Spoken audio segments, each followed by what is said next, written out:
It's a beautiful day in the Mgtow burb. A beautiful day in the Mgtow burbs. Would you be, could you be my buddy? Hey guys, uh, just uh, just getting ready for the throwdown today. Waiting for people to come in today, and looks like we don't have no guests today, so it's just me for a while. Usually people show up, and we'll do this for a while by myself. So what's going on today? It's Sunday morning. It's a beautiful day in the neighborhood. I'm looking out in the sunny skies of Ohio. It's not raining. It's not snowing. It's not cold. There's no bad weather. I've got the windows open. I'm cooking some spaghetti. Uh, I made my sausage this morning, and I was trying to figure out if I made 6 pounds, 7 pounds. It doesn't matter how much I made. Every pound I make, I take what, $2.95 out of the system. It's what we MGTOWs do. Uh, we can do that from the time we wake up to the time we go to sleep. Just figure out how to do things for ourselves, and that's what I did. It'll be a nice dinner later, and that's a beautiful thing. I did it all myself, except for picking the tomatoes. I usually have the tomatoes picked, and I grind them up at the end of the year too, and then I freeze them for the winter. Uh, but this year I was kind of late on my housekeeping. I didn't get a garden in this year. I would have liked to have gotten a garden in this year. Uh, that would have been a beautiful thing. But this coming up year, I have to have about oh God, I don't even know how much dirt, 12 yards dumped, and I can start a garden and actually do tomatoes. I went out and bought a bunch of those. What do you call them? They're just big planters this year. Them the big blue panel planters you put in your yard. So I can put two tomato plants in each one, kind of set them out on the corners of the yard, and nobody knows what they are. They just look like I'll put a few flowers in front of them, and they'll look decorative, and the neighbors won't bother them. I don't think the neighbors bother them. You never know around here, but I'll do that and get two things, hit two birds with one stone, decorate and do my landscaping, and put in some kind of vegetable. And I usually like to put beans up. I don't know if you guys have ever seen it around the mailbox and around the poles and anything. You put just dig a little hole, put a little bag, half a bag of dirt down, throw a few bean seeds in there, and then they sprout up all around the pole. And it gives the pole a nice leafy look instead of having that bare pole or the mailbox and up the awnings and stuff where the holders, the poles are, and then you can it makes it decorative. They get little flowers at first, and then they make beans, and then you have beans for the summer. That's what I plan on doing this year. A lot of uh, it'll be really nice to do that. It'll be the first year I'm back in my actual house, my house, and there was a lot of work to do around here when I first got in here. I rented for this is about 6 years, this house, and then I come back in and I find out that everything's torn up, holes in the doors, so I had to replace all the doors. And we talked about the bathroom. It was oh God, it was in such terrible shape. I had to scrub it and do that. Women are filthy, no matter what. When you rent something, some if you try to rent to a dude. Eventually they're going to bring a woman into your house. Today I wanted to talk a little about the alpha. I was thinking about the alpha, and there's a lot of alpha envy out here, and I see a lot of difficulty with some guys being around the alpha, and we have to kind of give a definition of the alpha, don't we? The alpha is the lead male in the pack. He's the guy that looks after the rest of the pack. And that doesn't mean he's looking after all the women all the time. That means he looks after the betas, and he looks after the omegas, and he looks after the zetas and all the other of the other dogs in the pack. He's just a leader. That's what he does. That's what he does very good. And sometimes he gets the guys to play nice. Uh, and I look around here sometimes, and there's a lot of alpha envy. I listen to Sandman sometimes, and Sandman's always going on about the beta and how he's a beta, and he is a beta. I've seen him. He's kind of chubby. He's got a dad bod, and he's not much of a he's not much of a spectacle of a male. Uh, but you know, that's his designation in life, and he's comfortable with his designation in his life. But what happens with alphas and betas is they're going to fight eventually. They're going to fight over the female if you're still mating and you're doing those mating prospects in those tournament mating situations. And the alpha eventually gets beat down. You know, did you ever watch that? You ever watch that series on Nova or something where the polar bear, he was setting out across the tundra, and he was just lumbering across the tundra, and then he smelled the female. They can smell him from like 2 miles away. It's kind of amazing. And he pursued her, and then next thing he knows, there's another male there, and he has to fight. And then another he pokes her and does that thing that he does, and then another male shows up, and he's got to fight again. And another male comes around, and he's got to fight again, and he's got to provide and do that fight, and then he inseminates her. And then by the end of that mating season, the alpha was so beat up that he wanders off and he dies. I thought that was the really sad part about this whole thing. This terrific male, this guy that's this bear that is going to change the world, or his world as the polar bear world as he knows it, and have all these offspring and be the good guy. He had to fight so many times in his life that and do the tournament so many times that at the end there was nothing left of him. And that's life with us in this atmosphere. That's life with us and as men. If you're the alpha and you get the world by the balls, to say, and you get that woman and you everything, you're running around here, the betas are going to show up, and you're going to have to fight. And the betas sometimes are tricky, and the zetas sometimes are tricky. They will do nasty things to get the girl. That's what they do. They can't compete physically. They can compete mentally. And by the end of your mating period, which is probably about a 15, 20 year period, you're going to be like that old polar bear where you're beat up because you've been tournament mating, and you've been doing all the things, hypergamy. You've been working hard. You've been working at that job, working 16 hours a day to provide. And then at the end of that period, that you've been doing all this thing for everybody else just to have those children, you're going to find out you're that polar bear. You're that beat up polar bear that's going to walk off into the woods and die. Let's not be that polar bear, man.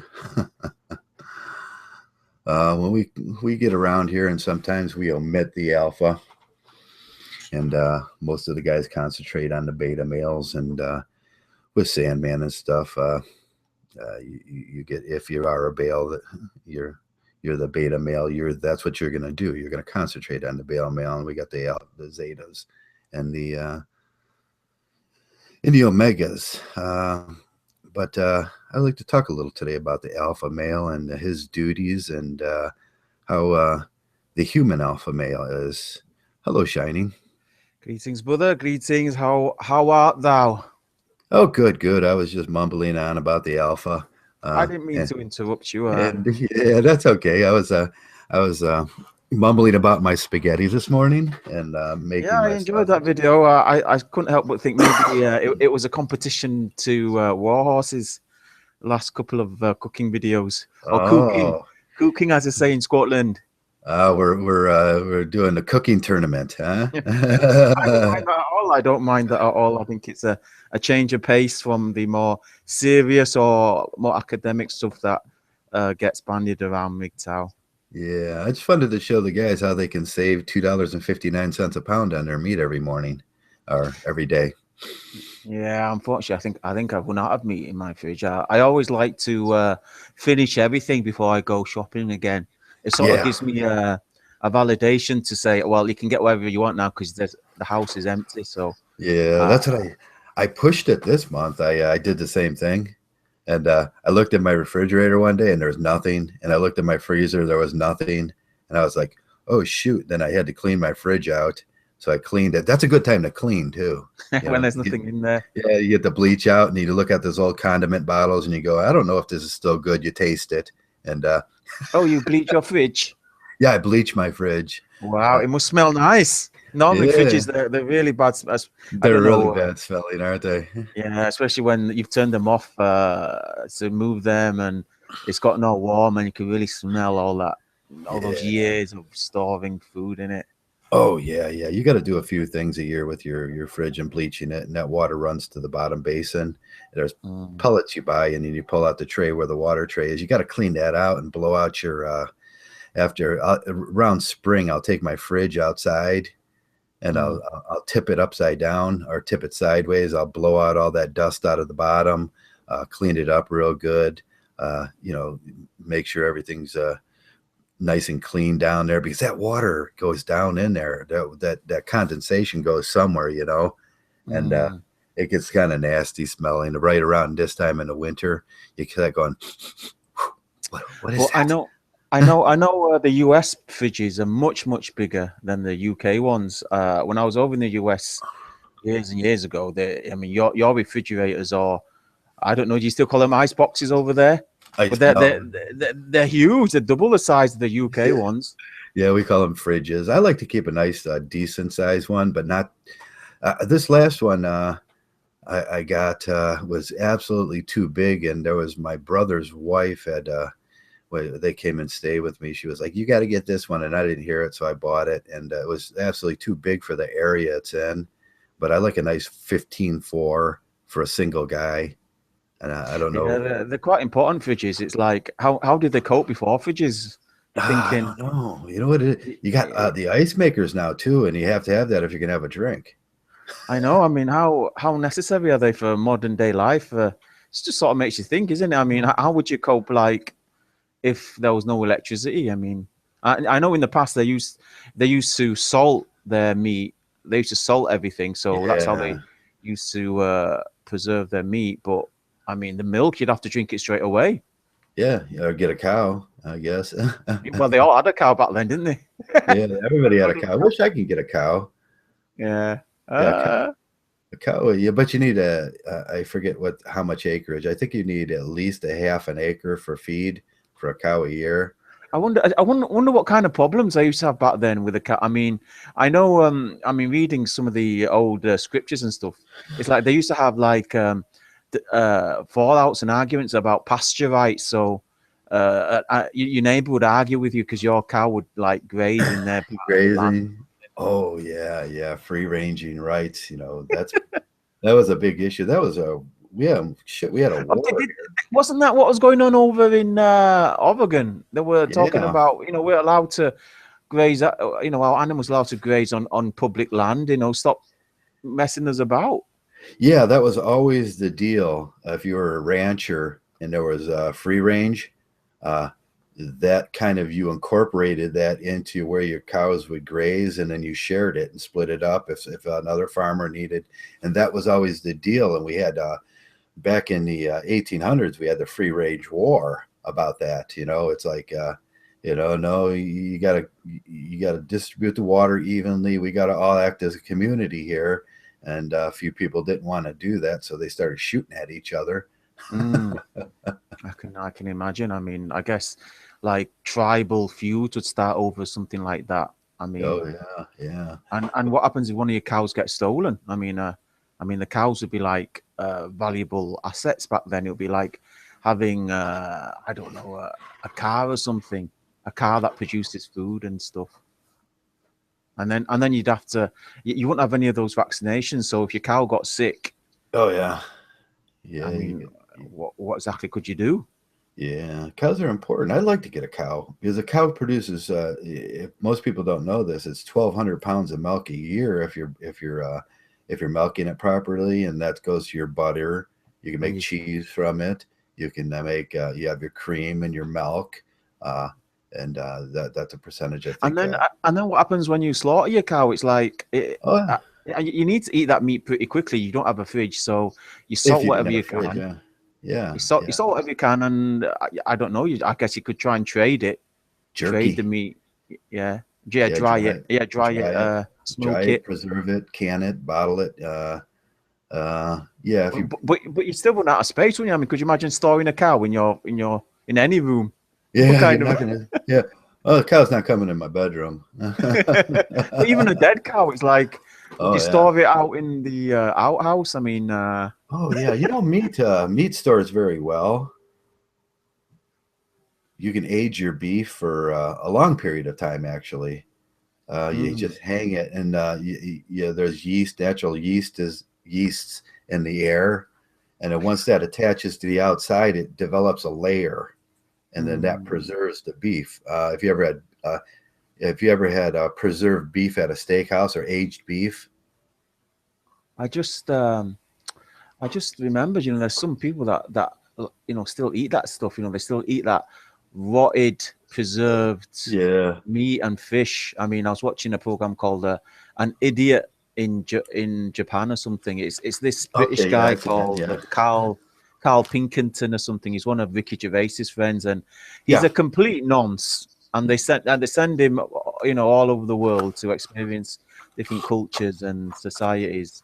And obviously, he doesn't appreciate obviously the culture and the food and the people there. He's your typical one of the mill ignoramus, and obviously they put him there for comedy value, just to see him like suffer and complain and say, "Oh, what's this?" And they gave him this like $1,000 fish, and it'd been like preserved for like 2 years. Oh, He was in Japan, and he took one bite out of it. And the guy who served him, obviously the owner served him, and he just vomited in the did he back of the vomit? room. Oh. Totally insulting her. Total arsehole. Oh yeah. Well, some people eat some very, very nasty stuff. It's like, Oh, I heard there's something called the stinky tofu, and there's another thing called the 1,000-year-old egg. Both these things are like preserved for years. yeah, that egg. Is it an ostrich egg or is it like I think it's a duck quail? egg. It's normally a duck egg, and A they duck let egg? they let it ferment in its shell in like Okay, a yeah. mountain ash or something, some type of ash. They mix ash with water, I imagine, and then they keep the egg in there. And apparently, the ash absorbs through the eggshell, and I don't know. It's supposed to be some specialty. Yeah, I don't know if I want to try that. They eat some crazy shit in Japan. They got that what is that fish that Oh, the fugu. yeah, you cut it up and it could kill you if you eat it, Yeah, the puffer fish. I think it's puffer fish, yeah. it's the meat that's closest to the liver. I believe it's like a slight poison. Their liver is poisonous, but if you cut off just the right amount, and you serve the meat with just the right amount of poison, it's supposed to have like a tingling electric sensation while you eat it. I don't know if I'm up for that. Apparently you need a certificate to legally be able to serve it. I know in New York they wanted to import a few Fogu chefs over there, but chili pepper, spicy Yeah. chilies, that's actually a form of poison. It's a very, very mild form of poison, which is why your tongue and obviously if you eat too much, your stomach gets that reaction, because that's actually the slight poison. It's acidic, you got to realize that it's something that hot. Oh, you know what? I just thought, if you preserve things with chili, it lasts for years. If you rub meat with chili as well, I just remembered. Oh, if you rub chili on the outside of meat and preserve it like that? Yeah. That's how they do it in in Asia, in different parts of Asia. It's like Okay. there's different ways you can preserve meat. You can like oil. You can put it in oil, like you say. Put it in a jar. Put it in oil. You can salt it. You can smoke it, and you can rub it in chili. I guess there'll be some other like preservatives. Yeah, they figured out a long time ago salt, salt brine, and well, in Ireland that's big. The corned beef. You throw it down into a bucket and with some salt and brine in there, and you just preserve it. You ferment it. So there you go, guys. The apocalypse falls upon us. Yeah, That's how you preserve your meat, brothers. So be yeah, prepared. yeah. You got to learn these things if you have apocalypse and you catch a dog and you want to skin the dog or the Yeah, cat. you can't eat all at once, guys. You want to save some of that Save it. for rainy days. So who's in the room today? We got Oracle. We got Oracle, We got Veritech. Veritech, Dr. McCoy, We've got ex-cyborg, I'm going to call him. Cyborg. Yeah, we had and Morpheus. Morpheus the Black Neo. I was trying to watch Matrix Reloaded and stuff because I remember back when it came out, I just couldn't watch it. I thought it was so bad, I just turned it off, and I just haven't watched it. And I thought, I've been watching these clips, you know, they've been popping up on my feed, and I said, and they were pretty good, you know, some of the fight scenes. And then I went back, watched Matrix Reloaded. I said, nah, it's rubbish. I can see why I couldn't watch it. It's just terrible. It's so cheesy. The fight scenes are so cheesy, and then they come out with all these like weird characters that have these weird abilities, and if you put it all together, it's something like a 50. It's something like I would have written if I was like 15 years old. Okay. Yeah, so yeah, it was dreadful. And then apparently Matrix is it Reanimated or something, mate? Something like that, but it was even worse. Yeah, we were talking about that the other day with how they brought how they had the classic love scene where that was terrible. Yeah, it was terrible. He lost his eyes, but he could still see, and then she had some special superhuman ability at that point, and then they connected, and then everything was good. That was the worst part about the Matrix. The romance in the first. I don't know who was involved in the second one, but it couldn't have been the guy that did the first one, because the first one was just so well written. Yeah, it gave you ideas. You know, there was ideas involved with everything. The second one was just okay. So Andy Wachowski wrote and directed the first one. Who did made the second one? There should be you'd figure everybody in Mgtow would be a Matrix expert. Let me see who did the second. Oh yeah, it was the same guy apparently. I don't believe it. I don't think it could have been. How could it have been the same guy? It was a disaster. Well, after he wrote the movie and it came out and he made millions and millions of dollars, made another one. He was he got a girlfriend, and then he had to display that in his. That's it. His woman kept him on a leash and says, "Hey, listen, you need to be injecting a bit more feminism in this shit." The third one is him as well. Yeah, they're all him, but it did get rather feminine. And do you think that you think that happened? Actually, I was just kind of wondering. I should check that out and see the dates on if he was just a poor writer, a starving artist, and then he wrote it, and then all of a sudden he's got millions of dollars, and then he's got these beautiful women. Why was the first one so good? I think it sort of hooked up with a lot of the New World Order and a lot of the conspiracy theorists and a lot of the I guess some of the more life after death guys and stuff like that. I think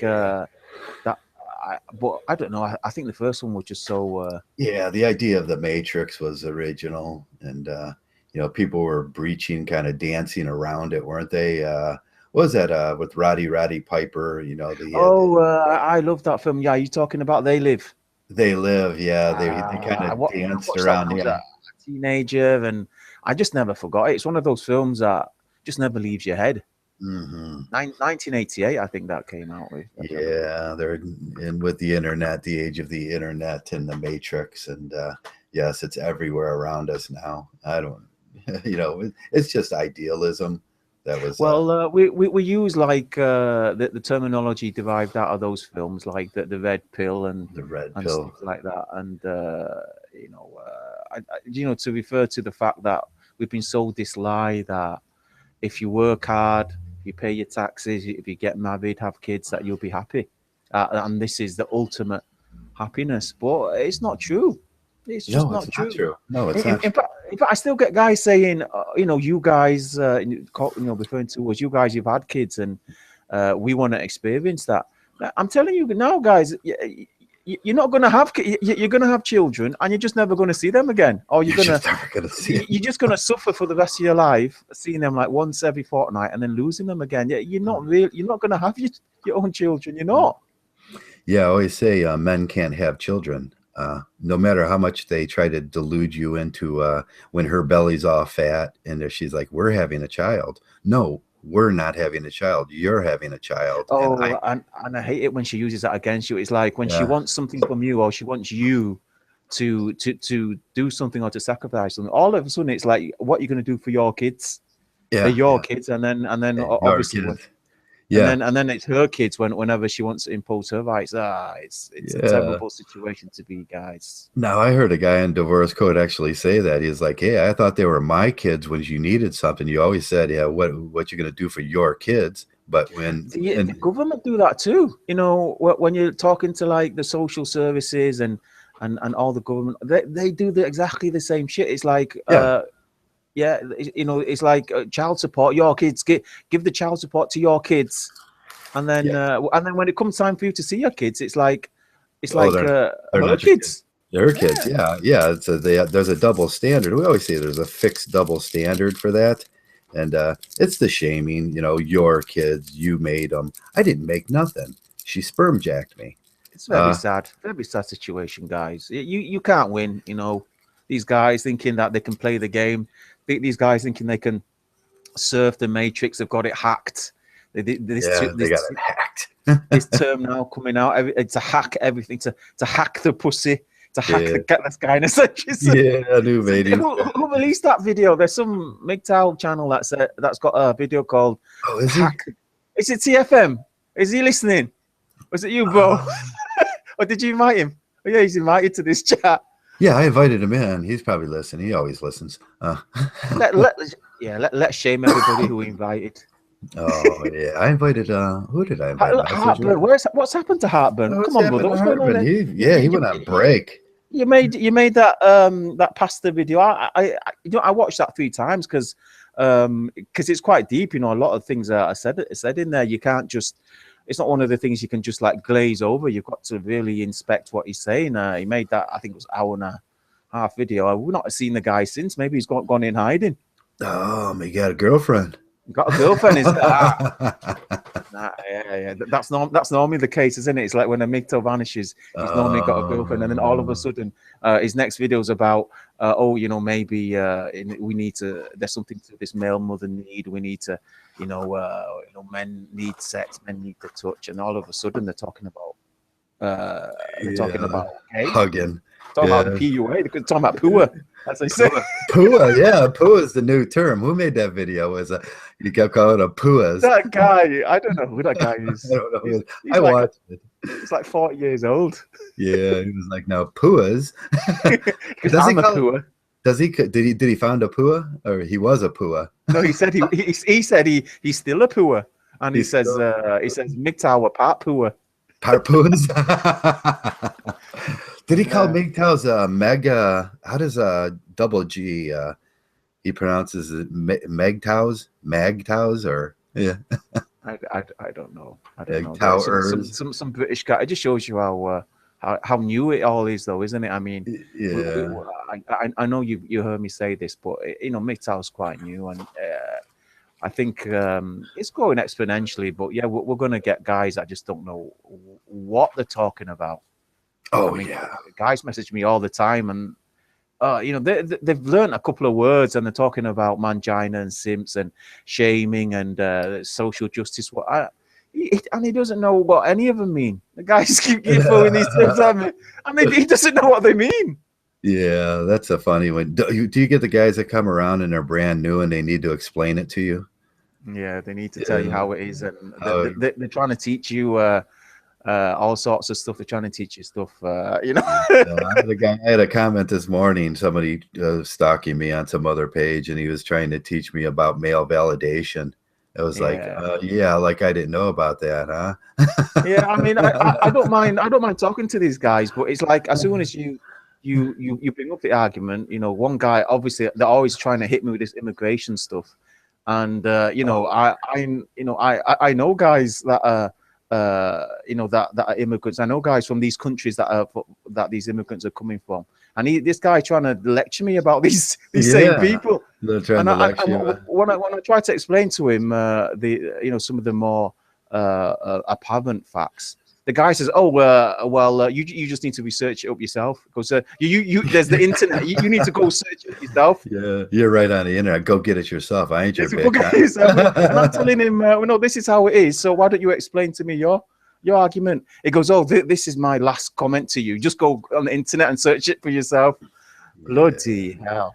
Bloody hell, yeah. It gets interesting around here. The new guys are funny, and you just got to let them go. You got to give a little pudding, you know, and oh, yeah, you're right. I like to do that. I mean, obviously, we always are lenient on the newer guys, but I don't know. I mean, sometimes I think it's just some guy who's changed his account. Oh, just wants to get something on you. It's always those patented Mgtow lines, you know, how you're going to teach me about hypergamy, male validation, all that stuff that you should already know after about 3 months in Mgtow. They're coming around. They redefine it, don't they? They're trying to redefine it to fit their world. I know. It's like, guys, it's just. If you just watched some of the videos, you'd know who I am. But it's like these guys that they're like telling me stuff that they just don't know anything about. You know, they're just totally ignorant, and they're like trying to re-educate you. And then when you reply to them, they say, "Oh, you must be gay." And then I said, "Well, if you watch my video, you know I've got kids." And then they say, "Oh, you must be a virgin." I go, "I've already told you I've got kids." I already got kids. Yeah, I got lots of them. These guys, I said, "Look, just watch. If they just opened up my channel, they'd see half the stuff they're talking about. They're talking to the wrong person about."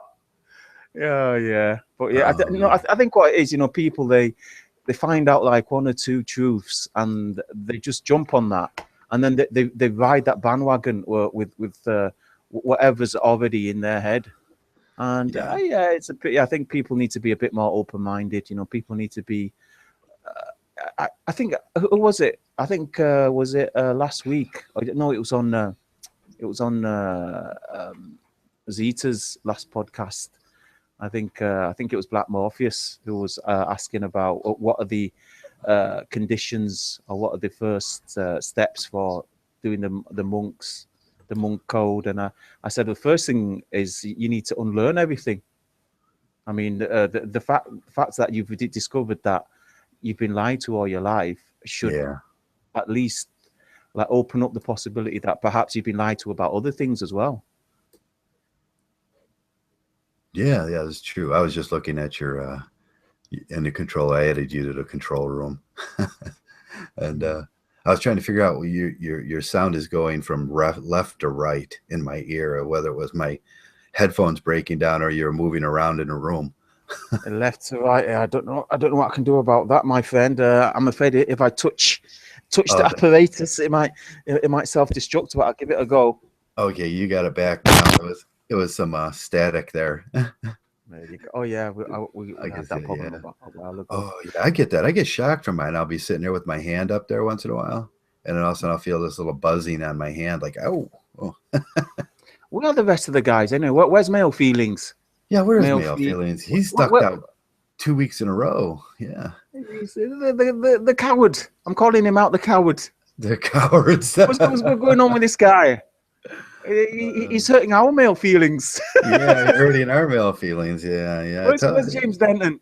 He's so busy. He can't. Where's Warhorse? Where's that guy? Where's Zeta? Yeah. I can't remember who if they don't start showing up, I'll just start inviting other guys in. You know how I am. I know. We're just gonna have to bring in the Plan B. Yeah, but I think seriously though, I think we're sort of like hoping that new guys are gonna sort of like taking the gauntlet, picking up the gauntlet and taking the challenge. Yeah, that's what I always hope for. Some new and exciting new guy was going to come out. Stuart Hunker, I didn't invite him in today. We're always saying that, aren't we? We're always saying that we're waiting for the next Barbarossa or the next Spetsnaz. We'd only say we would only say that if we thought, well, them guys are gone. It's funny because Spetsnaz is still making videos. Spetsnaz still making videos. He's left he's left the Mgtow sort of thingy. Oh look, Yeah. there's them, and peace to you, brother. Hey, peace, And James. I didn't invite. banging away on his 3D printer. Let me send a thing to James here. I forgot to invite him in. Nah, he'll be busy, that guy. But if he can come in for say hi for 10 minutes, I'm sure the guys will appreciate that. Yeah, I'll bet you. I'll bet you. Yeah, so, Barbaros is not making it, but he's doing a lot of work over at his other what is that? Shedding of the ego. If you don't know Shedding of the about it, Evo, yeah. A few the Mgtow guys hardcore on that one. A lot of voices on there. a lot of voices on there. I look at I look at the I sometimes comment on them, and I look at the comment. There's not a lot of comments. I guess I think guys are afraid to comment on there because you're going to get tore up. You know how cruel Mgtow can be once in a while.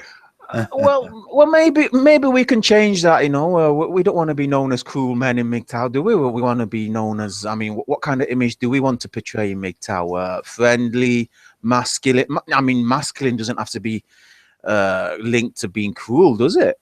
No, it doesn't. That was my question today. With I was going on about the alpha earlier. You know, what we project sometimes around here in friendly and outgoing and a good guy, a stand-up guy, doesn't have to be a cruel guy, and that's the same with the alpha. Actually, whenever I think about the best men that I've known in my life, anyway, they've always been the opposite of, you know, they've always been compassionate, they've always been altruistic, they've always been supportive. I mean, when I think about a man's man, he's always willing to take one for the team, you know. He's gonna. He's. I don't know. You call him a linebacker or whatever. What? He's the striker. He's the defender. Yeah. You know. He's the man's man. You know. He's the. He's a guy that helps and protects and stuff. Yeah, Captain America. You know, he was the alpha, and he was the little guy at first, and then he had the alpha guy helping him out. You know, and that's how the alpha that's how we you know, we've always, you know, the guys that were the really big burly guys, and you know, I rarely met a cruel one in my life. It was always like, no, you guys don't pick on the little guy because that's not fair, you know. And that's right. I mean, normally when you think of a cruel man, he's normally like the skinny little arsehole, you know, the skinny like George Bush, English Prime Minister Bush, type. He's the whipped. What do they call him? Schneidly Whiplash type. You know, he's kind of twirling his little evil mustache. The Mr. Burns, from Simpsons, the little arsehole. Yeah, they're always thinking about something, and it's usually cruelness is a mental thing, you know. And it's very mental. If you're cruel to someone, you're thinking about how to be cruel to someone, and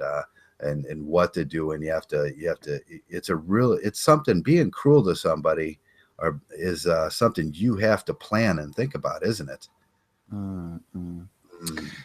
I think I don't know, maybe I don't know, sometimes I think maybe cruelty is something that is inflicted on somebody just because he thinks that's like a type of revenge on the world. What do you think? You think some of the guys that are out here, if you get bitter, very bitter. I always say hurt people.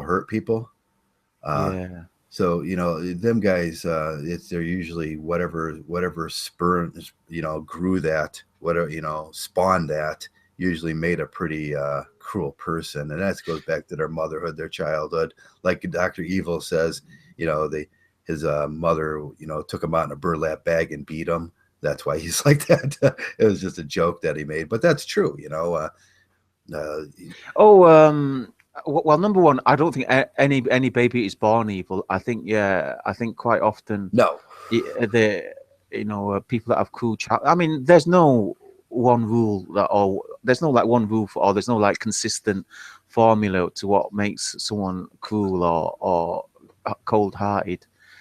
Because somebody can have like a perfectly good, well looked after, you know, a warm household, you know, perfectly fine, and can go up to be complete assholes, you know. They can, you know, like some of the biggest assholes I know, that they were some of the most privileged people in the country, like all the people in we call them toffs in the UK, all the toffs in the Tory party. They Yeah. went, they had very well parents. They were all well connected, and now look at them. They're like cutting off essential services. So disabled people are dying, and Yeah, they're they did dropping that, didn't bombs. they?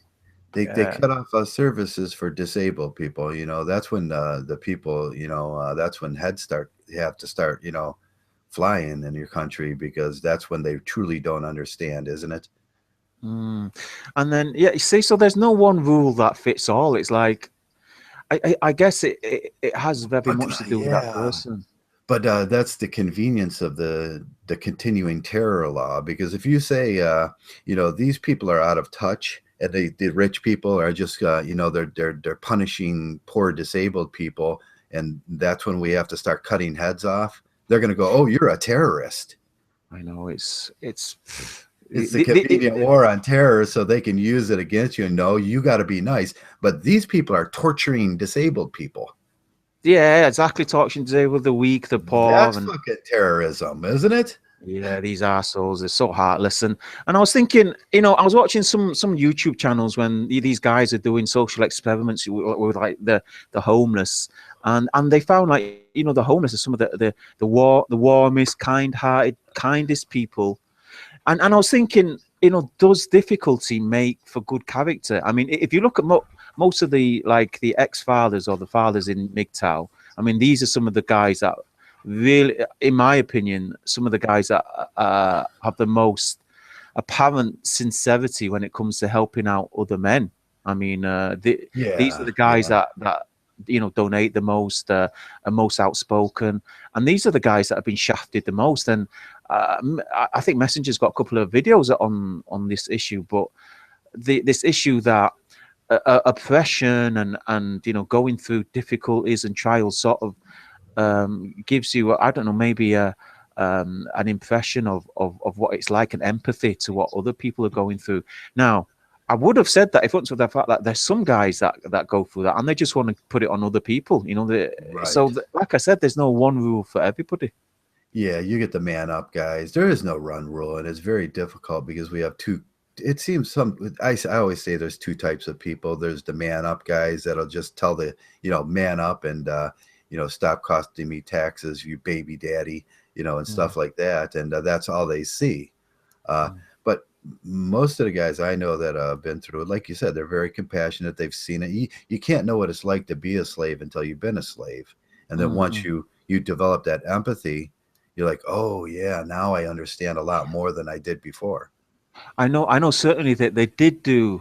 I know the UK government or a charity linked to the government. They did do some type of a research on it, and they found that there's something like 80% of charity came from the lowest 20% of Yeah, wage earners. So the yeah. poorest people gave the most in The charity. poorest gave the and most. and this was a charity of an organization linked to the government, so this was like an official research. But I do remember thinking that I'd always known that anyway, because you sort of pick these things up as you go along. It's like the people that help you on the street, the people that help you, in school, at work, they're normally the guys that down and out. Normally they're the guys that aren't the richest, that aren't the have the highest status. And I think as a general rule, I think that works. Yeah, yeah, it does. Oops, I'm inviting. Someone said they haven't seen Paul Proteus, so I figured I'd give him a call, shout out, and see what he's doing. But Yeah, Paul Proteus. Yeah, Paul.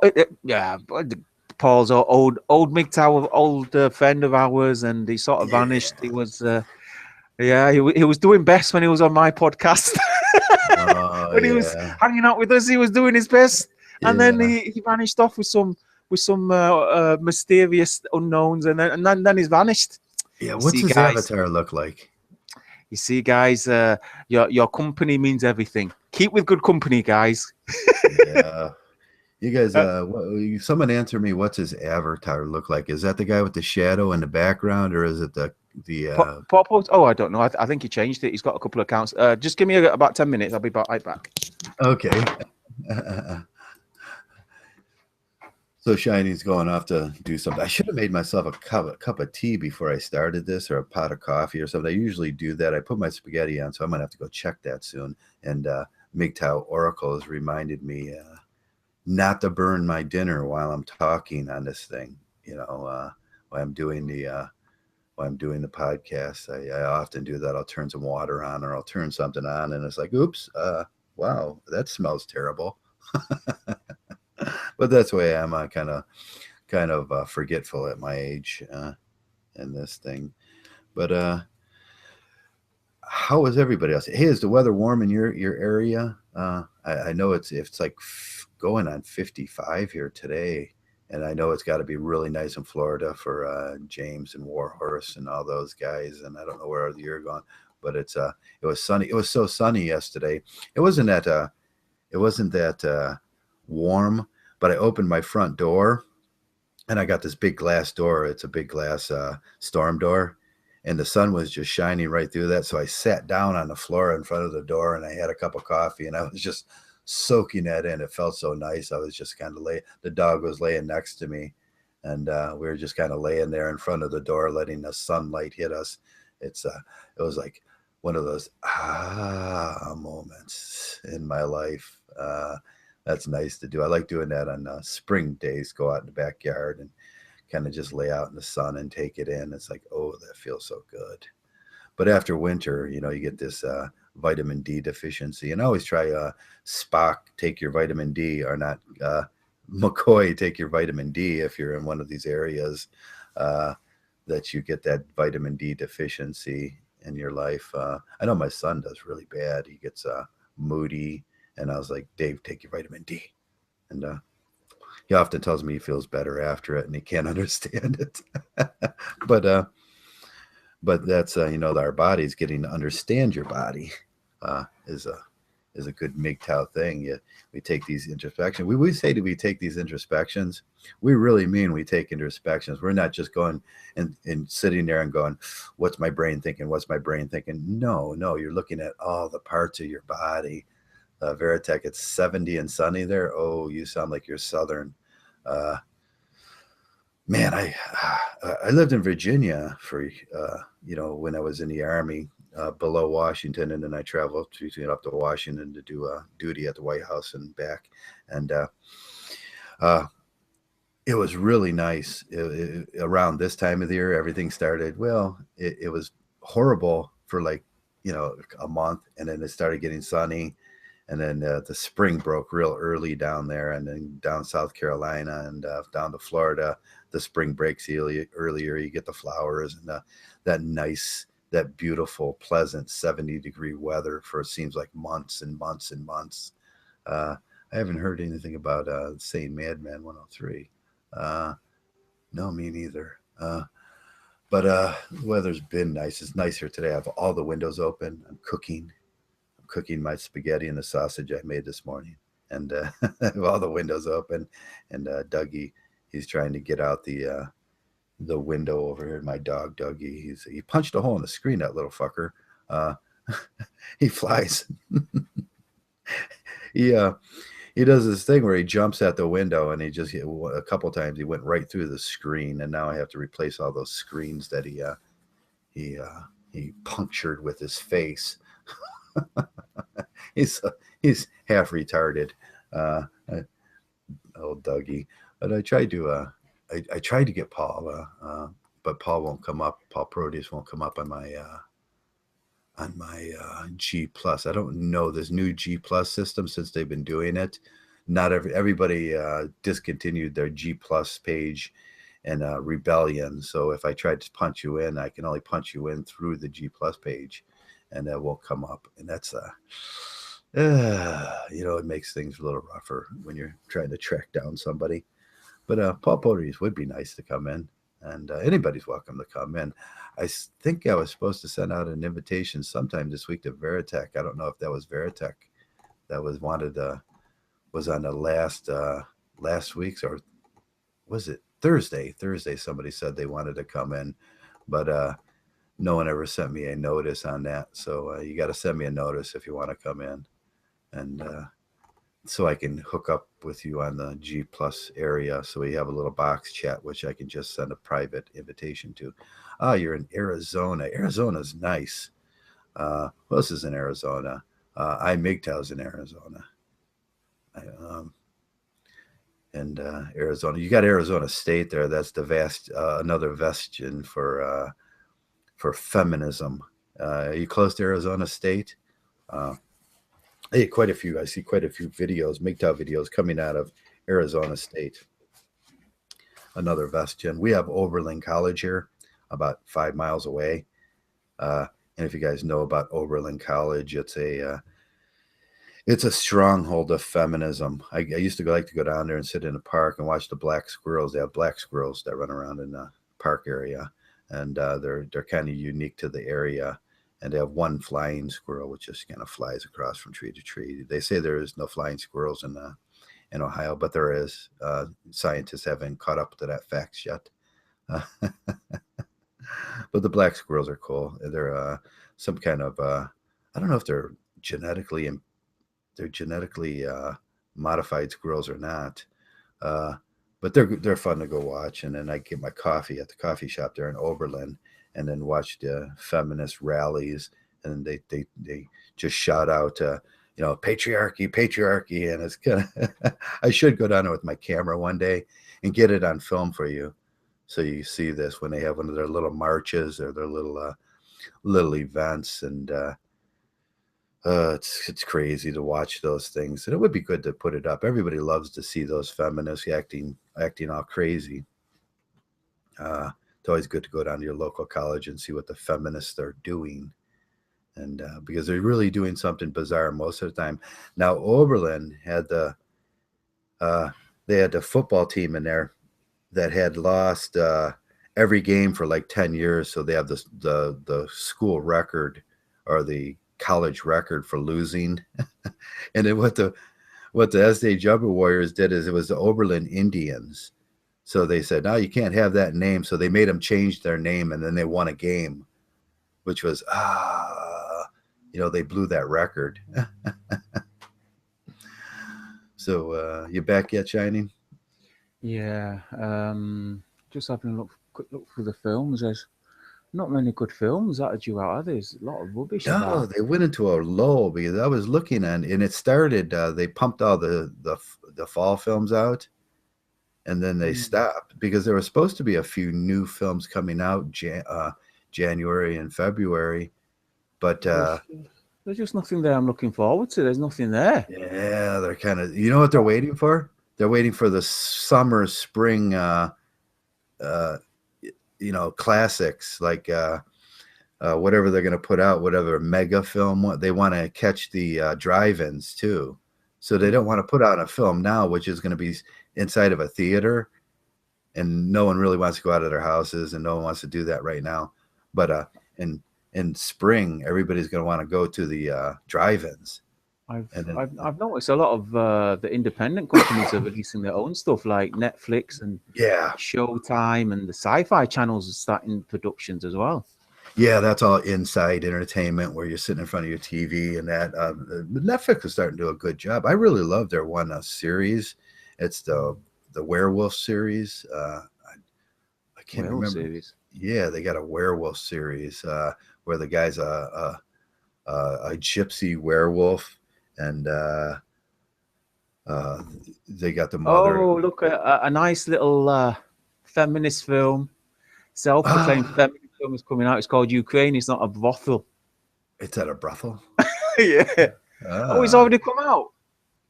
It's already out. Oh, this is apparently the thing we should be watching. I'm just going through the IMDb. So they're not. So they're probably, the feminist version of prostitution is it's not the girl's fault. It's the guys that come there. Okay, Ukraine. Okay, this is the film description. Ukraine's topless feminist sensation, Femin, has created a media frenzy across Europe. But before they take the world by storm, these bold and beautiful women must confront the dark and perverse forces that power their organization. Ooh, sounds exciting. Yeah, wow, we got to go see that. No, not. What's going on with that? Femin was interesting. They haven't been around for a few years. Femin was they get their funding from a couple guys in Hollywood, some big bucks out of Hollywood, and that's the one. Femin was behind the Putin incident when a girl ran up on Putin, wasn't it? I don't know anything about that. Don't know Yeah, what feminine is. Don't know what. and they had during the Olympics, and that's why I say always when you see these things happen, always when they put it out, it's a production, it's a Hollywood production, because they had the thing at the Olympics where the cops were beating on the they were removing the girls from participating in, but when you go and you look, it was a rented space. It was a funded production, and the guy that was sitting in the middle that was doing the old guy that was kind of trying to help. If you look up his face, you can go to Hollywood Productions and see who that guy is. He's just a Hollywood producer, and typical these little stunts. Yeah, so they're trying to make stunts that these bitches do. Yeah, they're trying to make it look like it's real, but it's just a Hollywood. And then you can see that you can go and see that the space in the area. And if you ever want to know whether something's real or not, go to the city. You can go to the city registry and see if someone rented that space for the day. And then that tells, oh, it's a production. And then that tells the police not to go unless it's they have to figure out then whether, if someone's making a production, obviously here in Hollywood, you might hear some bangs, some pops, you might see a auto accident, but it's not real. And then sometimes people call the police, and the police go, no, that tells the police not to show up. Well, what's going on with Waking Dead? What's going on with that show? It's been going on for years, and then they've just done a spin-off. Walking Dead. Yeah, Walking Dead. Walking Dead, and then they've done a spin-off series called Fear of the Walking Dead or something. Yeah. I think there's zombie fatigue going on, isn't there? I know, it's getting a bit tired. Come on, guys, let's stir it up a bit. I know half the cast are dead now. Yeah, I think it's time to bring back mummies or something. Yeah. You know, they got to go with either Frankenstein, mummies, zombies are played out, vampires are played out. Well, I was watching this series. It's called Penny Dreadful. You heard about that? Penny Dreadful. Dreadful. On the Showtime network. I've been watching that, the first couple of ones.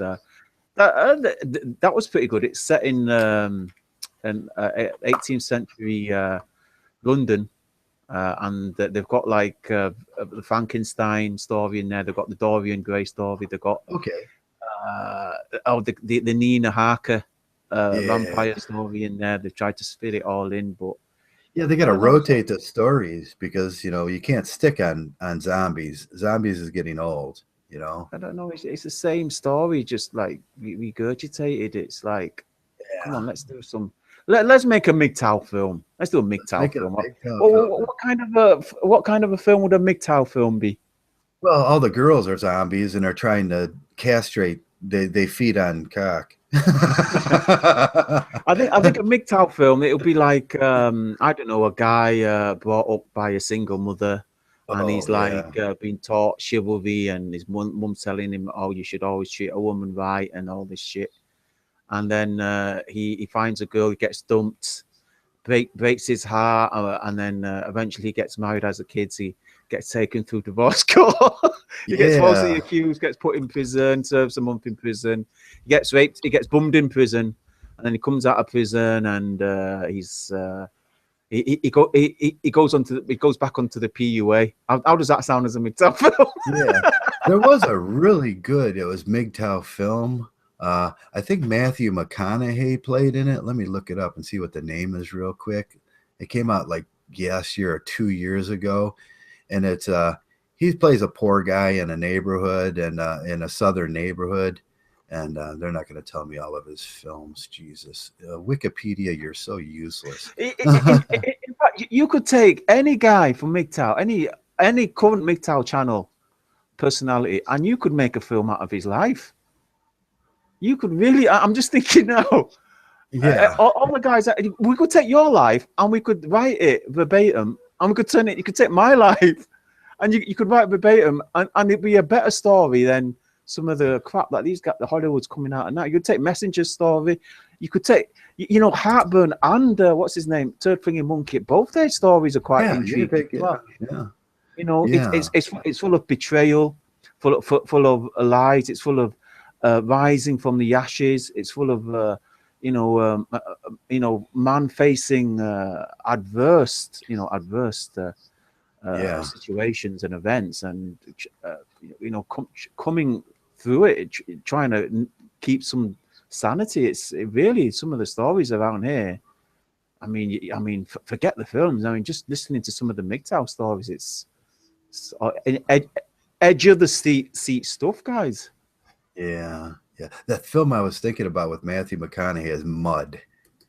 If you've never seen Mud, you got to go see Mud, because it's kind of sort of classic Mgtow. And then he goes into town, and there's this little boy that falls in love with this girl, and then he gets his heart broke, and then he kind of tells her about it. And at the end of I have that film. At the end of it, that him and the other guy are sailing out into the sea in the boat together, and it's like he's homeless for some reason, isn't he? At the beginning, they find him homeless.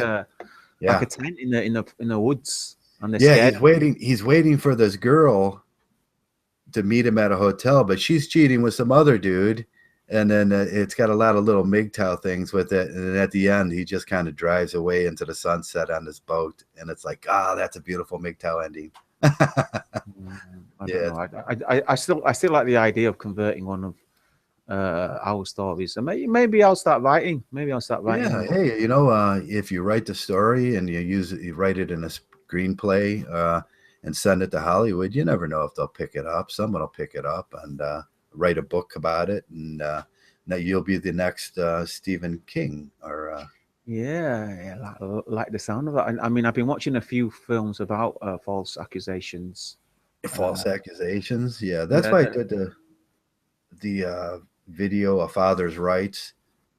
A Father's Rights. There's no film, A Father's Rights, and and then everybody goes to look for it, and they go, "Well, Joe, hey, there's no film, A Father's Rights," and I say, "Yeah, there is no father's rights." I tell you what, though, I'll tell you the surprising thing. When because growing up, I always heard about this film called Kramer versus Kramer, and then eventually, when I became a teenager, I thought, well, that must be about the Seinfeld Kramer. Obviously, it wasn't. It was a film about how a father can just lose his child despite doing everything right. And I thought that was quite surprising. I mean, obviously, when I actually watched that, which is only a few years ago, I'd gone up through all of that, obviously in a much worse and much more treacherous manner. But yeah, I mean, there you go, guys. That's a nice little Mgtow film for you guys. Yeah. Kramer versus Kramer. Yeah, it kind of tells you how much some guys think in the MRA, they're going to tell you, fight for your child, go there, get a lawyer and everything. But they don't tell you this is hundreds of thousands of dollars if you do this. And the system is just sucking you dry. At a certain point, if you're a regular guy like me, I don't have that much money to spend on that. If you're a regular guy, and I've seen a couple guys in here spend all that much money, at a certain point, you just give up. It's like, okay, I'm done. I can't even fucking afford a lawyer right now. They've taken everything. Well, what kind of things do you look for when you watch a film? I mean, are you just like looking to be entertained, or does it have to have like some meaning, some moral message, or some type of a mental stimulation involved? Yeah. If I'm watching a horror movie, I don't expect much. Or if I'm watching a Western comedy, I don't expect nothing. I expect comedy. But if I'm watching a drama, I expect it I like it probably my favorite drama of all time is oh God, I can't even remember the name now, with the kid that gets stranded on the boat with the tiger. Oh, the Pi, Story of Pi. Yeah, or something. The Story of Pi. Life of Pi. The Life of Pi, because there's deep meaning behind what he's doing. The story isn't what it seems, and there's deep why the tiger appeared, and why everything, why he thought the way he did, and he was telling the story at the end, like very humbly, very that one, Radio Flyer too. I like Radio Flyer, The Life According to Pi. stuff like that. Because when you watch Radio Flyer for the first time and he starts telling the story, he kind of gives it away at like, what you remember and how I see it isn't really like it is, and how your mind masks horrible events in your life. I like films like that. Radio Flyer is a good movie. If you haven't watched it, that's an excellent movie, I've not seen. I've seen The Life of Pi. I enjoyed the island scene when they go on the island and the island's alive or something. I think it's got some type of metaphorical meaning, but I thought it was just so surreal and abstract. There's a metaphorical meaning to everything in that movie, and you just got to figure out. You can go online and kind of talk to people about the metaphorical meanings of what he was saying, and the author will give out the metaphorical meaning to everything. I personally thought the character was annoying. I found that Asian guy really, or in the US you'd call him Indian. I thought he was really annoying. I couldn't. Yeah. Well, that's the worst part. He was just so annoying. Oh. I would have dumped the tiger off that boat and just, sailed up because obviously he was at fear of getting eaten by the tiger. Obviously, that would have ended the film quite abruptly. But it just, I just didn't think it was. Well, see, the tiger wasn't real. What do they call him, Mr. The tiger had a name. It was Mr. Mr. Fiddles. I don't know. Yeah, and. The tiger was representation of himself and how he had to kill the other guy and survive. The tiger was the representation of the animal within ourselves. And so it was kind of irritating. You're a self-hater. Yeah.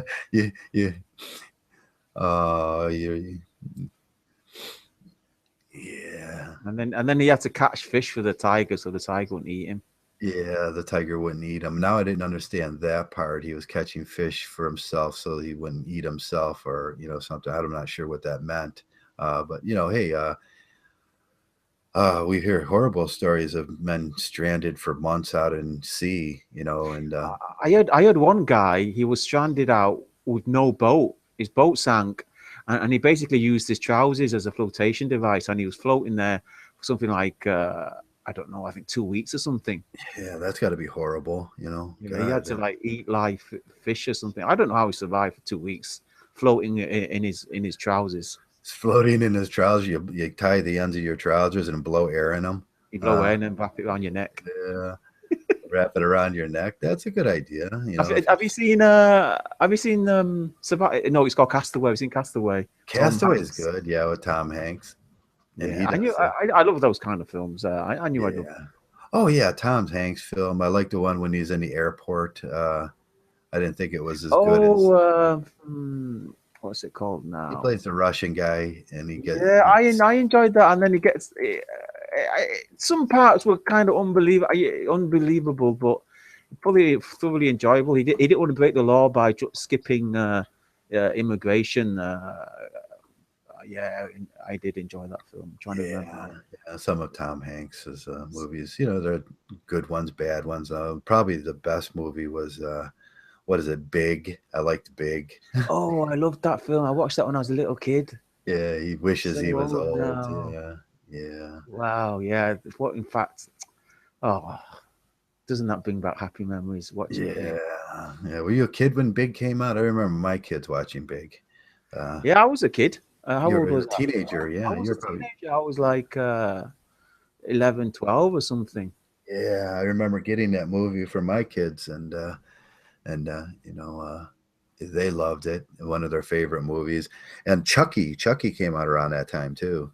The doll. I didn't watch that. My family, my brothers and sisters loved that. I thought it was silly.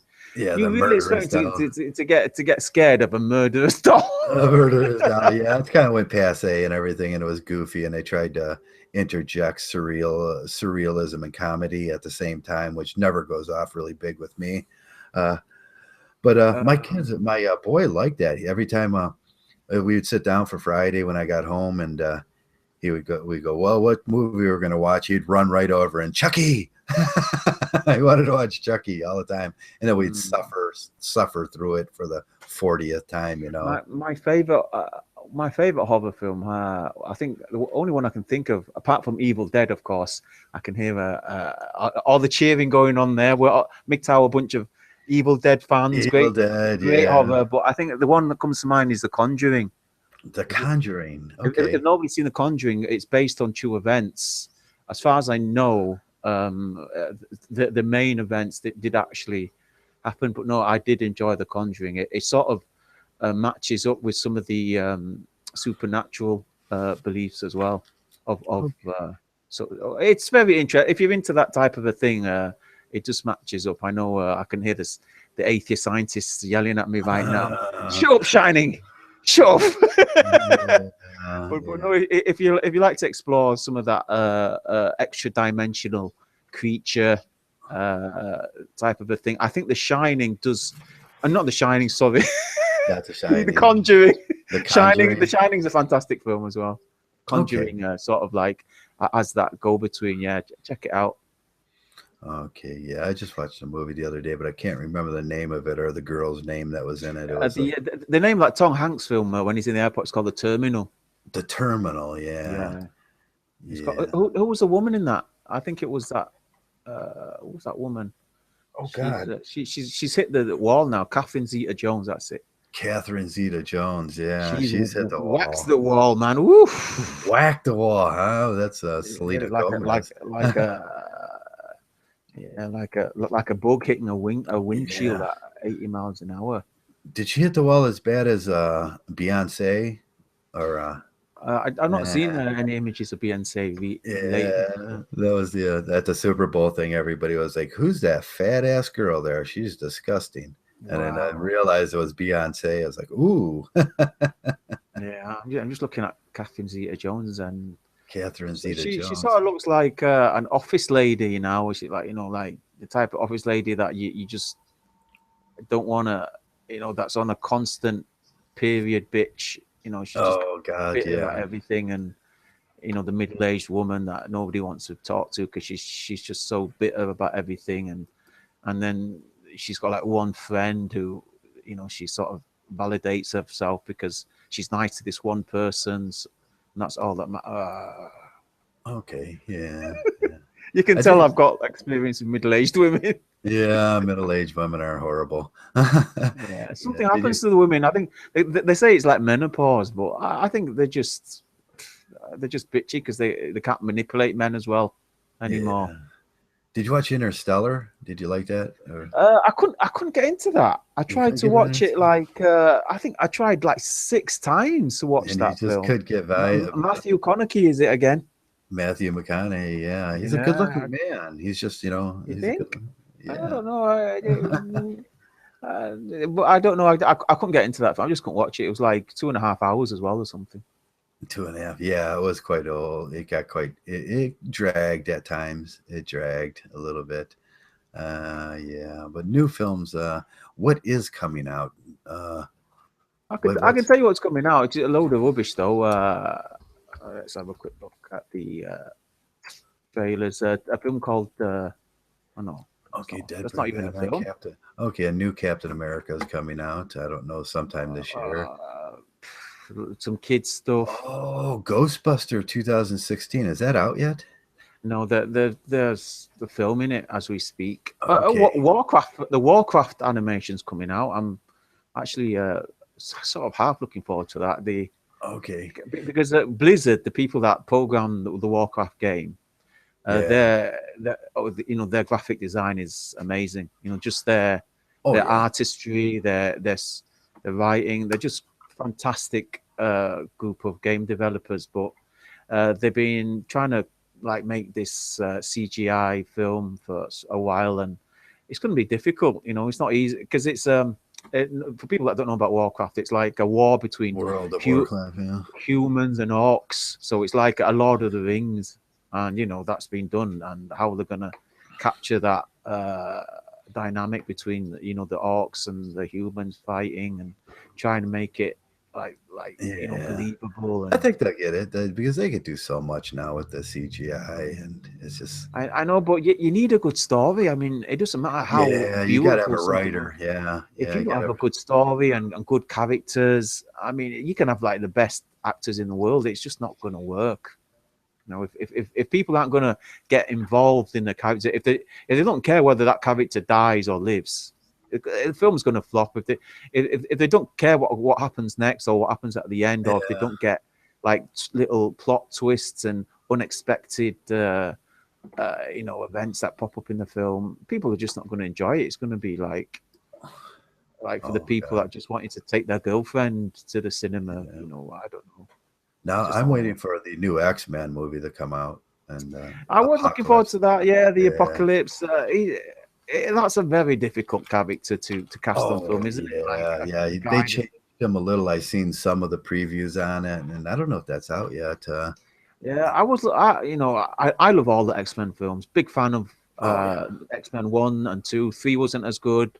4 was quite good. I like the new ones as well when they go, when they go back in time and it's like the younger Xavier and it's like the younger Magneto. I sort of enjoyed that. I think, but the new one, I think it's gonna be yeah, pushing it a bit. yeah. I like the character of Apocalypse. He was always my favorite X-Men character. I liked Apocalypse. I thought he was like a stellar stand-up guy. Well, then, well, another Ninja Turtles is coming out. Another Another Ninja Turtles. I like the last Ninja Turtles. I didn't think I was gonna like it, Mm. but I ordered it and I liked it. And Mm.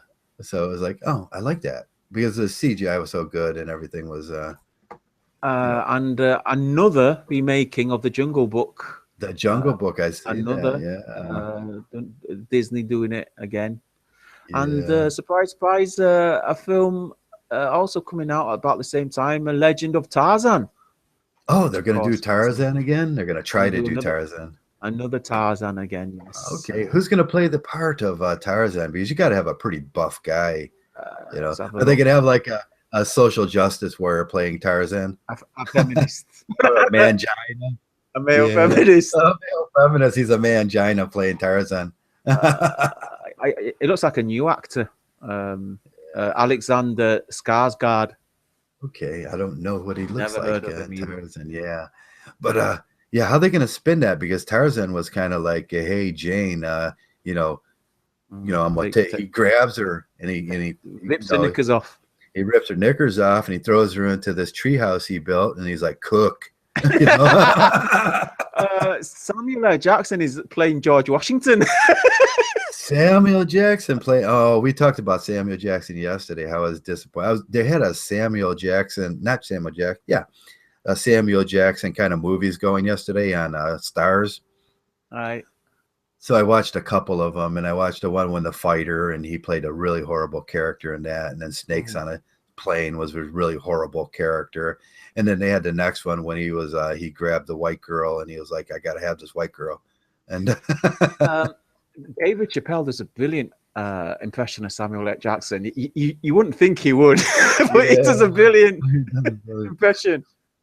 Yeah, Samuel Jackson kind of took a dive in his career. I thought because he was one of my favorite actors for a while.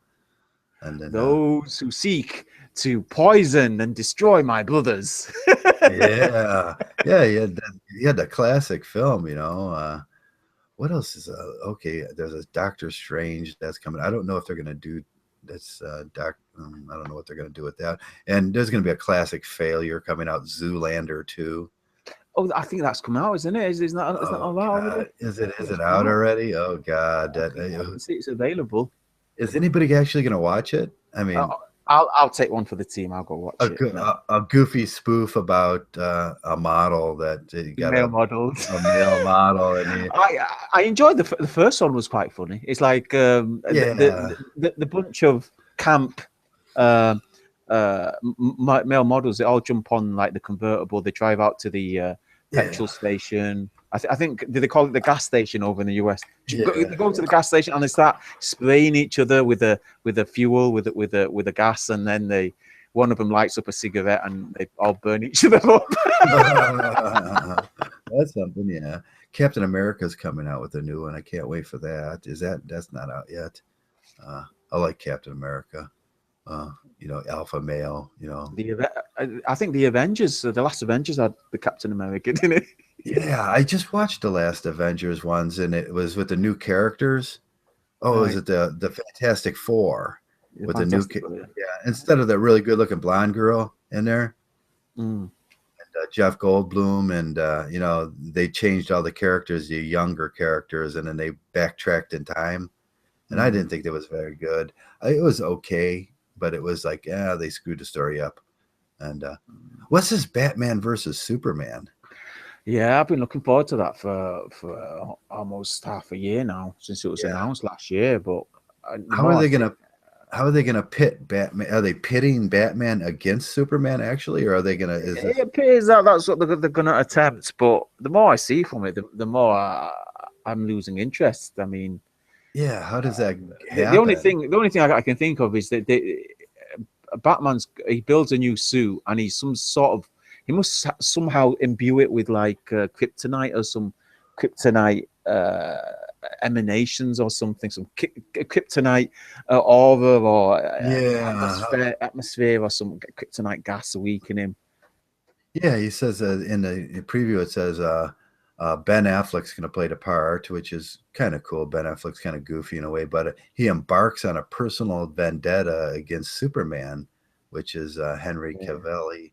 And why would Batman embark on a personal vendetta against another superhero? It just doesn't make no sense. Well, judging by the trailers, it looks like Superman messes up a few missions, and he sort of starts taking himself above the law, and then Bruce Wayne takes exception to the fact. But okay, I don't know. I was always a fan of the old 1978 Superman with the Christopher Reeve. I mean, I've been comparing every Superman to him since then, and also the Spider-Man. I've been comparing all the current Spider-Man to the old 1970s Spider-Man. So for me, I'm afraid I'm just one of the old. There's got to be a girl in there somewhere. There has to be a girl he's protecting, and or a girl died, a woman died because Superman didn't do enough, and that's the only way they can spin it. And if they do that, I'm going to be totally turned off. Like Batman and Superman are the two alphas fighting over a woman. Fuck no. It's probably good. I mean, they always have to introduce some type of a love story into there. It's like, let me go find out the plot. It's got to be. Yeah, they can't make it too. I just got that feeling they're going to ruin another film, another romance. Yeah, they're not going to give me the plot. Oh, Wikipedia, you suck. Yeah, they're not going to reveal it at this point. But at this point, I'm trying to think what was the worst. What was a great film that was ruined by a romance? Ridiculous romance. I would say The Matrix was ruined by that stupid romance. Yeah, we started off talking about like Neo with his eyes gouged out, and I can't remember her name. What was her name? Trinity. Trinity, and he's having this love affair on a rock overlooking the. I think Darth Vader. I think the prequels to that. I think that romance was absolutely ridiculous. Queen Padme and Anakin. It was just I can't even watch it. I'm not even gonna watch it when it comes to Netflix or I'm not gonna order it on Amazon when it comes to Amazon. It just ruined it. I mean, what little credibility it had going for it. They introduced this, but they're hurrying to get out a new one after because Disney just announced that they're going to make a new one real quick to kind of cover up for that one, the failures of it. The new one I don't think is as bad. I kind of enjoyed the current one. Obviously, it's the new ones in that what followed after Return of the Jedi when Darth Vader was killed by his beloved son Luke Oh Skywalker. yeah, Luke Skywalker. Yeah, see, they should have. Yeah, they should picked up that with the father-son relationship, and I was thinking, because obviously the big story about the original, about the prequels, was how a honored Jedi went over or was converted to the dark side of the Force. I mean, yeah, that was like the big story, and they just took it so bad. It's like he sort of converted himself. Apparently, it's like he thought that if he went over to the dark side, yeah. he could bring his wife back to life, who wasn't dead. Oh, oh, so they got to bring a save the woman, To save the woman, he they had converted to to have the the dark side. princess trope. Oh, they brought in the Woo! princess trope. Come on, Yeah, guys, what happened to Hollywood, man? I mean, yeah, I was thinking that there were much better ways to do that. I mean, I was thinking if he was falsely accused, I was thinking that yeah, would be enough to turn the man to the yeah, dark side. If he was like falsely accused of like child abuse or something like that, yeah. Let's or do he got put in prison. He got falsely imprisoned for years, and he came out. Or the Jedi punished him falsely, and then he comes back an angry bitch, and he sort of and I don't know, the Emperor offers him revenge. It's yeah. He all about comes. revenge. It's all about me. Yeah, they should give like bring in like a Mgtow Mgtow guy from the dark side that says, "Hey, you've been wrong all these years. They've been lying to you." I know that might have worked, but the Emperor, Yeah, you saying, oh, the Jedi's been, but the Jedi, they weren't lying to him at that point. They yeah, were just keeping him like unranked because Yoda had a bad feeling about him. And I mean, if yeah, Yoda's in charge, surely if you have a yeah, bad feeling, you leave it out, because isn't it all about feelings? The Force is all about feelings. yeah. The Force is about feelings.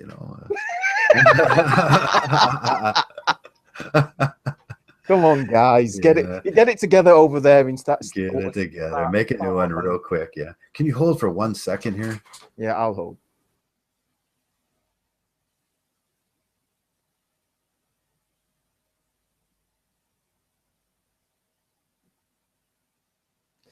Well, guys, this is a quick break in the Sunday podcast. So if y'all want to go make some tea, go make some coffee, prepare some peanut butter and jelly sandwiches, get some Yeah. toast together, you can come back and we'll resume services. I was Okay. watching the Anderson Silva versus Michael Bisping fight, Oh, which I was actually gonna took place watch in that. Yeah, there was something London. on last night too on there, and I was gonna watch some fighting, but I didn't. Uh, what was it last night? Like Uh, HBO or Showtime or something. I can't remember. I don't know, but people that are fan of MMA will know that Conor McGregor is no longer fighting or scheduled to fight Rafael dos Anjos. He's now scheduled to fight Nate Diaz, who's obviously Nick Diaz's little brother. Oh, And really? yeah, so what the? Oh, I'll just have to get the phone here. So you guys just excuse me for a few minutes. Let me just see if it's not. I didn't know Nate Diaz was that good of a fighter where he'd get a chance like that. But hey, because I seen him on the MMA show, and they brought him in, and I really didn't think he was going to be that great of a fighter. But hey, things change, people lose, and I don't know if he's got any losses or anything, but I think McGregor's going to beat him down. Maybe his what do you call it in boxing when they brought in all the palookas, when they couldn't find like Mike Tyson when they couldn't find anybody else to fight him or anybody in his class, they just kept bringing in an endless line of palookas that he was just going to beat up in like 31 seconds. The Leon Spinks's son and the other guy's son. He KO'd both of them. Maybe that's with Conor McGregor, I can see that happening. Where he's just going to become so dominant that there's just going to be no one else to fight him. We'll see if he chokes this guy out in like 30 seconds or knocks him out in 30 seconds, then it's going to be one of those, okay, now we have to wait for a long string of less capable fighters until someone pops up. And like the Tyson thing, I can't remember how many fights he won, 30 fights before, he actually Holyfield came on the scene, and then The guy that beat him from Cincinnati, which was I cried that day.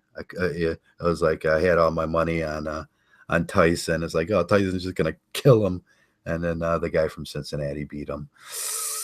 I think it cost me $100. A little tear came out. I was so mad the next day. Everybody, it was like I was at work, and everybody was like, "Stay away from Joe today. Tyson lost." But yeah, Conor McGregor's becoming a really fascinating fighter. And I was looking at the yesterday the Hollywood opinion of fighters with the best bodies. They're going to do something really. The guys they had as the best, the most healthy bodies were like, and I thought, well, Conor McGregor, that guy's. He's packed, he's cut, and they put him at like sixth or something, and I was like, no, it can't possibly be. I was talking about how Hollywood portrayed the best bodies out of fighters. The Hollywood, what you mean in Hollywood portrayed films of big fights like Muhammad Ali? No, they were going over which fighters have the best bodies. It was out of Entertainment Today or something like that. The Hollywood image of who had the best, healthiest body, and they put Conor McGregor as sixth. Well, what do they know anyway? Them mangina simps. Yeah, the guys they had at first were like they had a little fat on their bodies, and they were like more modelish. And then there was like, I think Faber, they put Faber up there, and he's just a little guy, It's like, how can you put Faber? I like Faber. I like Faber, but he sort of he looks a bit dwarfish, He's a bit he's soft, a little, yeah. When you look at Conor McGregor, this guy's cut packed, He's this just guy, like, yeah. I mean, he has obviously that organic man, beef eating, sausage eating, pasta with tomato man. A piece of broccoli has never passed those lips. Yeah. I'm definitely looking forward to the Nate Diaz. Nate Diaz, I don't think, to be honest, I don't think he stands a chance. I don't think he stands a chance. I was just saying that. Is he the long line of Palookas until they find a guy that's actually going to be able to fight McGregor? I don't know, but have you seen Nate Diaz fight? He's not terrible. He's not terrible, but yeah, he's not going to fight Conor McGregor. I mean, if he loses now, that'll be us all not. But no, I'm quite confident. I mean, I'm looking for. I mean, who's in the rankings now that can beat Conor? I think I'd say the current lightweight champion. Now he's moving up a class for that fight too, isn't he? Yeah, he's going to move up to 170, but Nate 170, 172. Nate's not 170 either. I mean, both these guys are, but because it's on short notice, they don't want to cut weight for Nate, so they say, okay, Nate, you can we'll go in at 170. So it's like a one-off fight for both these guys. Okay, but I just can't see him. I watched him at first because he was Diaz's brother, and I thought, well, his skills are a little. He's slower. He's slower. He doesn't have as many kicks. He doesn't have as many.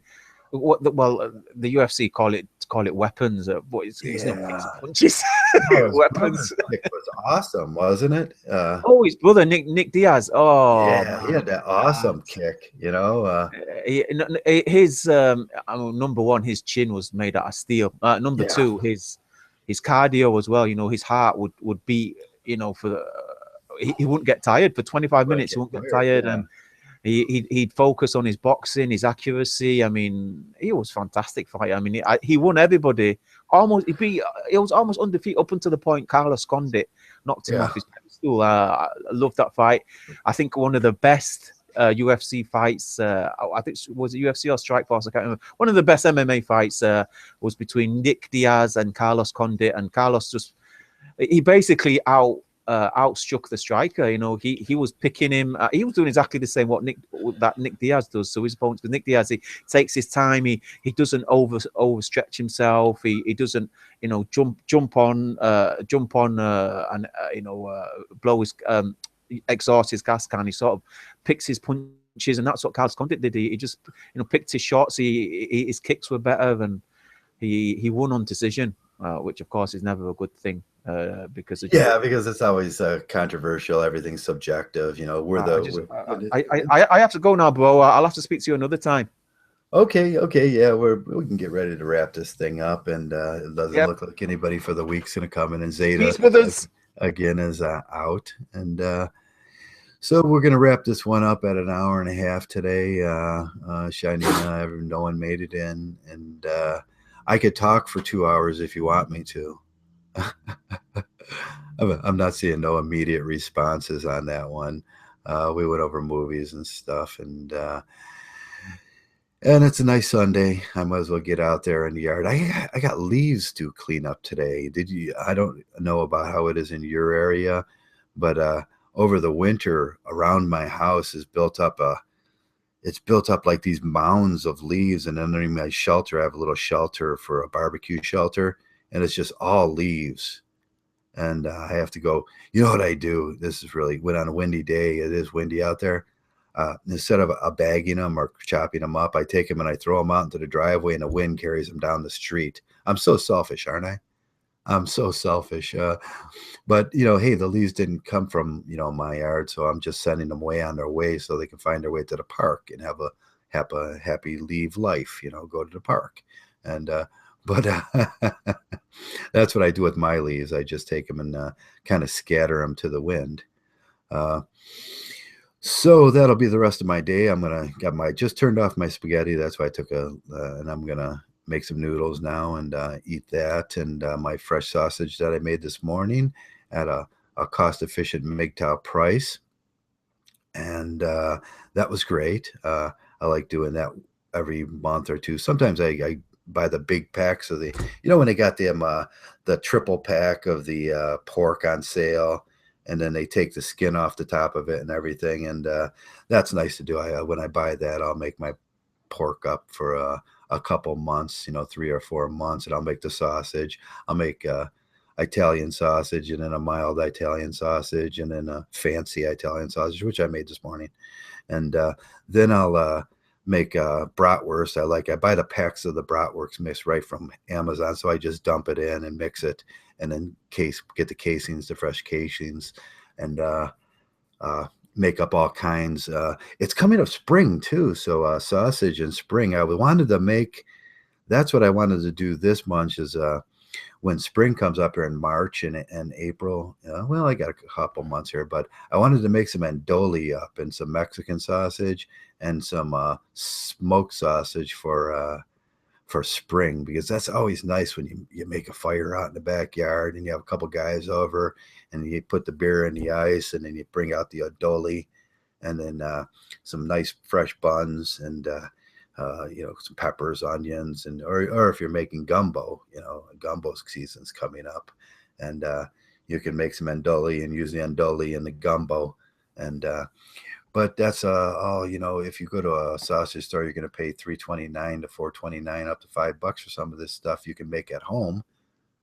Do the Monkgtow thing, cut your costs, take that money out of circulation. That's the cost of, that's what we do here in Monkgtow. We try to, squeeze the system, squeeze it till it feels us. And then when it feels us, then they'll hear us.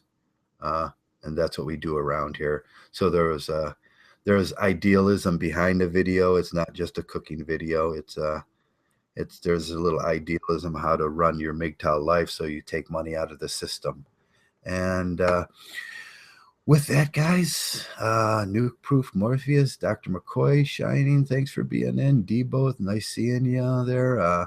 One of my favorite Monkgtows, Ben, Veritech, Hot Ice, haven't seen Hot Ice around for a while. Maxwell, all the guys on the chat, you all take care. Have a great Monkgtow Sunday, and be well. And I'm going to go make myself a cup of coffee. I might roast some beans today. It's a nice day. I can get outside and roast some beans and do the Monkgtow thing there. You guys have a great day, and I'll see you here during the week. I'll probably be making a few more podcasts during the week sometime if I get motivated and try to bring in some more new guys. I got to find some new guys out there. Hey, if anybody knows of the new guys, send them around, and we can run them through the throwdown. Everybody's got to come through the throwdown sooner or later. You guys take care. Love you guys.